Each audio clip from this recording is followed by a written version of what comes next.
சீரியல்களின் full எபிசோடுகளை Sun டிவியில் ஒளிபரப்பான உடனே எக்ஸ்க்ளூசிவாக சன் நெக்ஸ்டில் மட்டும் ஃப்ரீயா பாருங்கள்.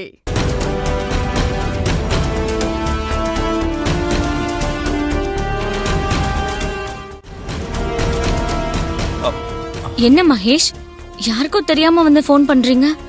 டென்ஷன் ஆகுறீங்க? என்ன விஷயம்? யாருக்கு போன் பண்றீங்க? யாருக்கும் இல்ல, என் ஃப்ரெண்டுக்கு தான் கால் பண்ணேன். எடுக்கவே மாட்டேங்கிறான். உங்க ஃப்ரெண்டா? அது யாரு? எனக்கு தெரியாம. அவன் உனக்கு தெரியாது. என்ன சொல்றீங்க மகேஷ்? எனக்கு தெரியாம உங்களுக்கு யார் ஃப்ரெண்ட் இருக்கா? ஏன் கவி, எனக்கு ஃப்ரெண்ட் இருக்க கூடாதா? நான் அப்படி சொல்லல.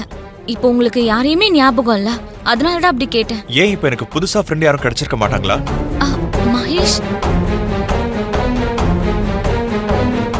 அம்மா, அவங்க என்ன பேசிக்கிறாங்க? அவங்க அங்க பேசுறது எனக்கு புரியும். பேசாம உட்காரு. ஒருத்தர் இல்ல கவி, எனக்கு 4-5 பேர் ஃப்ரெண்ட்ஸ் இருக்காங்க.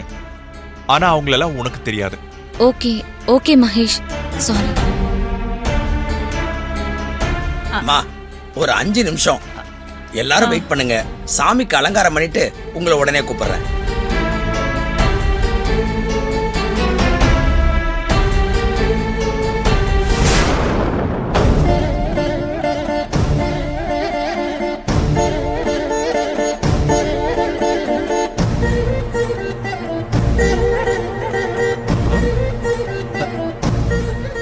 அண்ணா, என்னண்ணே, கோயிலுக்குள்ளதானே வர்றோம், ஏன் ஒரு மாதிரி தயங்கி வர்றீங்க? நானும் வெளியே இருந்தே பாக்குறேன். உள்ள வர்றதுக்கு ஒரு மாதிரி யோசிக்கிறீங்களே. அப்படி உள்ள யார் இருக்கா? உள்ள யார் இருப்பா? சாமி தான் இருக்கும். அப்புறம் ஏன் ஒரு மாதிரி தயங்குறீங்க, யோசிக்கிறீங்க? நான் எங்க தயங்கினேன்? நான் எதுக்கு கோயிலுக்கு வரதுக்கு யோசிக்கணும்? இல்ல, பாக்குறதுக்கு ஏதோ பம்மி வந்த மாதிரி இருந்துச்சு, அதான் கேட்டேன். அதெல்லாம் ஒண்ணு இல்லப்பா, நீ அதை கற்பனை பண்ணிக்காத. நான் நல்லா தான் இருக்கேன், தெரியுதா? வா போலாம்.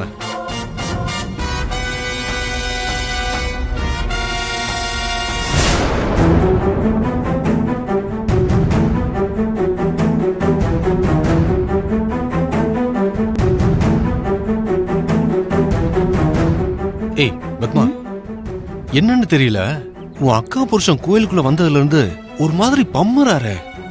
பம்முறாரா? எதுக்கு தெரியல பத்மா, நீ அவரை பாரு பாரு.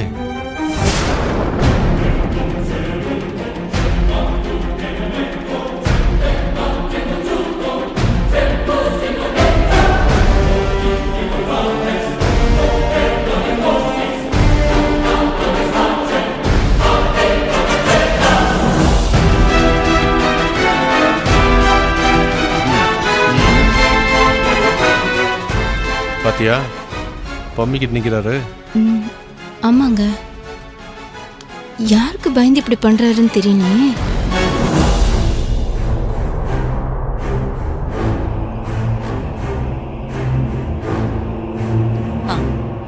யாருக்கு கல்யாண நாளு? இவங்களுக்கு தான் இன்னைக்கு கல்யாண நாள். என்ன நீங்க மட்டும் நிக்கிறீங்க? உங்க வீட்டுக்கார கூப்பிடுங்க.